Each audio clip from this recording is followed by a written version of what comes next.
தேனி மாவட்டம் கம்பம் அரசு மருத்துவமனையில் புதிதாக கட்டப்பட்டுள்ள மகப்பேறு தாய் சேய் நல மருத்துவமனை கட்டடம் இதுவரை திறக்கப்படவில்லை என்று பொதுமக்கள் குற்றம் சாட்டியுள்ளனர்.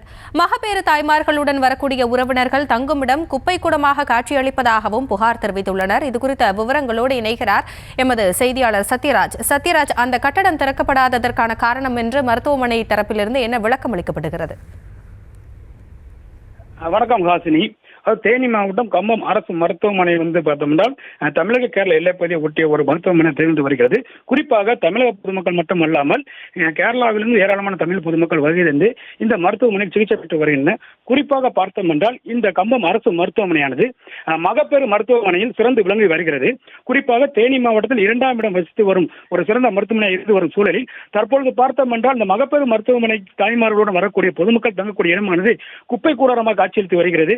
குறிப்பாக கடந்த 2 நாட்களாக இந்த குப்பைகள் அகற்றப்படாமல் இருப்பதாகவும் பொதுமக்கள் வருகை தந்து அந்த இடத்தில் அமரும் பொழுது கொசு மொய்த்து வருவதாகவும் இதனால் அங்கு இருக்கக்கூடிய சின்ன குழந்தைகளுக்கு நோய் தொற்று ஏற்படும் அவல நிலை ஏற்பட்டுள்ளதாகவும் பொதுமக்கள் குற்றம் சாட்டுகின்றனர். குறிப்பாக இந்த பகுதியில் ஒரு தகர கொட்டரை அமைத்து மகப்பேறு தாய்மாருடன் வரக்கூடிய உறவினர் தங்கக்கூடிய ஒரு இடமாக இருந்து வருகிறது.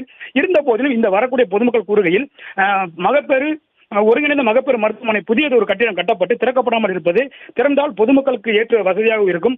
சுமார் ஒரு நாளைக்கு 100க்கும் மேற்பட்ட கர்ப்பிணி பெண்கள் இந்த மருத்துவமனைக்கு வருகை தந்து சிகிச்சை பெற்று வரும் சூழலில் புதிதாக கட்டப்பட்டுள்ள ஒருங்கிணைந்த மகப்பேறு தாய் சேய் மருத்துவமனை கட்டிடமானது திறந்தால் பொதுமக்களுக்கு மிகவும் வசதியாகவும் ஏற்றது போல இருக்கும். அதே போல அந்த மகப்பேறு தாய்மார்களுடன் வரக்கூடிய உறவினர்கள் தங்குவதற்கு ஒரு வசதியான ஒரு சூழலும் ஏற்படும். இதிலிருந்து பார்த்தோம் என்றால் அந்த உறவினர்கள் வரக்கூடிய சிறு குழந்தைகள் மற்றும் மகப்பேறு பெற்ற குழந்தைகளுக்கு எந்த ஒரு நோய் தொற்று ஏற்படாத வண்ணமும் பாதுகாக்க முடியும். அதனால் மிக கூடிய விரைவில் அந்த மகப்பேறு புதிதாக கட்டப்பட்டுள்ள புதிய ஒரு கட்டிடத்தை திறக்க வேண்டும் என்று கூறி வருகின்றனர். அதே வேளையில் தற்பொழுது இருக்கக்கூடிய அந்த மகப்பேறு கட்டிடம் அருகே உறவினர் தங்கக்கூடிய இடமானது சுகாதாரமற்று இருப்பதை சுத்தம் செய்து வரக்கூடிய பொதுமக்களுக்கு கொசுக்கள் இருந்து நோய் தொற்று ஏற்படுவதை தடுக்க வேண்டும் என்றும் தற்பொழுது கோரிக்கை எழுந்துள்ளது. காசினி,